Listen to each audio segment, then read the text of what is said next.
तो आज की कहानी की शुरुआत होती है एक सीधी साधी दस्तक से, लेकिन इसका अंत एक खौफनाक खामोशी में होता है। ये एक ऐसी घटना है जो शायद आपके रोंगटे खड़े कर दे। सोचिए, रीना, एक नया घर, नई उम्मीदें। पहली रात थी, सब कुछ शांत था, बिल्कुल वैसा जैसा उसने चाहा था, एकदम सुरक्षित और सुकून भरा। पर फिर ठीक आधी रात को, जब चारों तरफ घना सन्नाटा था, दरवाजे पर एक खटखट होती है। एक ऐसी आवाज जिसकी उस वक्त कोई उम्मीद नहीं कर सकता। अब जाहिर है वो थोड़ा घबराती है, थोड़ा सोचती है और दरवाजा खोलती है। पर बाहर कोई नहीं था, सिर्फ खामोशी और ठंडी हवा। और जैसे ही वो दरवाजा बंद करने के लिए पलटती है ना, उसके ठीक पीछे से एक धीमी सी आवाज आती है, दरवाजा क्यों खोला? समझ जाइए, यही वो पल था जब असली डर शुरू होता है, क्योंकि ये सवाल खुद एक जवाब था कि एक बहुत बड़ी गलती हो चुकी है। जब वो घबराकर पलटकर देखती है तो फर्श पर गीले पैरों के निशान थे, जो बाहर से अंदर की तरफ आ रहे थे। मतलब साफ था, कोई चीज जो दिखाई नहीं दी वो घर के अंदर पहले ही आ चुकी थी। अगली सुबह जब पड़ोसियों ने देखा तो घर खाली था, दरवाजा खुला हुआ था और फर्श पर सिर्फ एक लाइन लिखी थी, हर दस्तक मेहमान की नहीं होती। और यही चेतावनी, यही खौफ अब एक दूसरे परिवार के सफर की कहानी बन जाता है, जो अनजाने में खतरे की ओर बढ़ रहा था। तो अब चलते हैं हमारी आज की मुख्य कहानी पर और मिलते हैं उस परिवार से जिसके साथ ये सब हुआ। ये कहानी है दिल्ली में रहने वाले एक आम से खुशहाल परिवार की। रवि, जो एक मार्केटिंग मैनेजर है, उसकी पत्नी अंजलि, जो एक फ्रीलांस ग्राफिक डिजाइनर है, और उनके दो बच्चे, 8 साल की पीहू और 5 साल का चिंटू।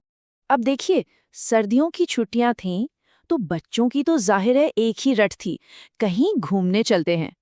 लेकिन दूसरी तरफ रवि अपने काम में इतना फंसा हुआ था कि छुट्टी मिलना लगभग नामुमकिन था। तो बीच का एक रास्ता निकाला गया। अंजलि ने कहा कि वो बच्चों को लेकर खुद ही ड्राइव करके पास में रेवाड़ी में दादा दादी के गांव चली जाएगी। दिल्ली से बस 100 किलोमीटर ही तो दूर था।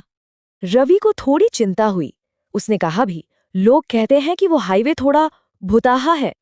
लेकिन अंजलि, जो कि एक कॉन्फिडेंट ड्राइवर थी, उसने यकीन दिलाया कि वो लोग दिन में ही सफर करेंगे तो कोई खतरा नहीं होगा।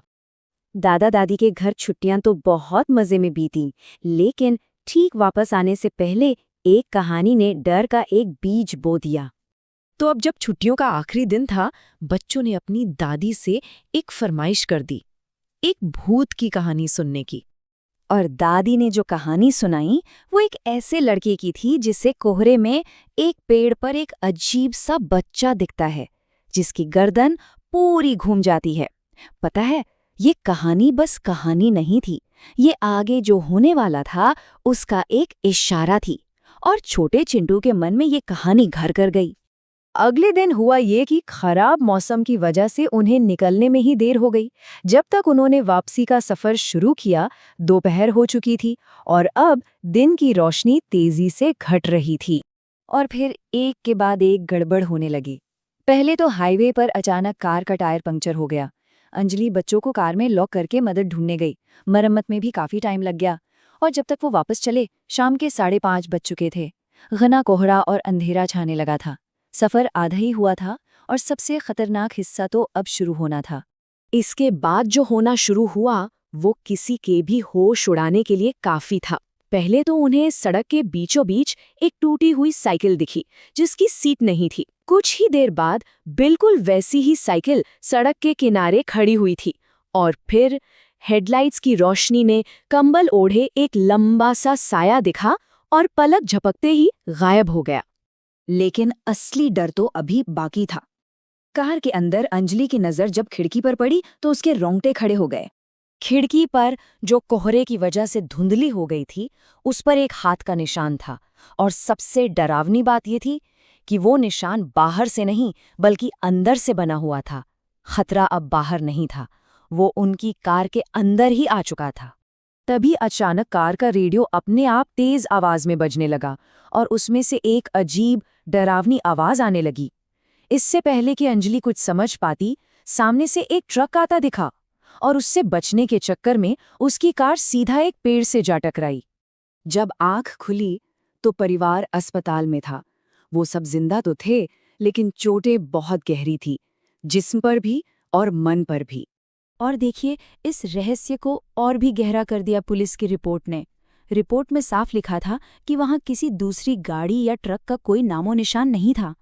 अंजलि ने सबको उस साये, उस हाथ के निशान, उस आवाज के बारे में बताया, लेकिन उसकी बात एक ऐसी अनकही पहेली बनकर रह गई जिसका किसी के पास कोई जवाब नहीं था। तो ये पूरी कहानी का अंत हमें एक सवाल पर लाकर खड़ा कर देता है, जो हर रात के राज से जुड़ा हुआ है।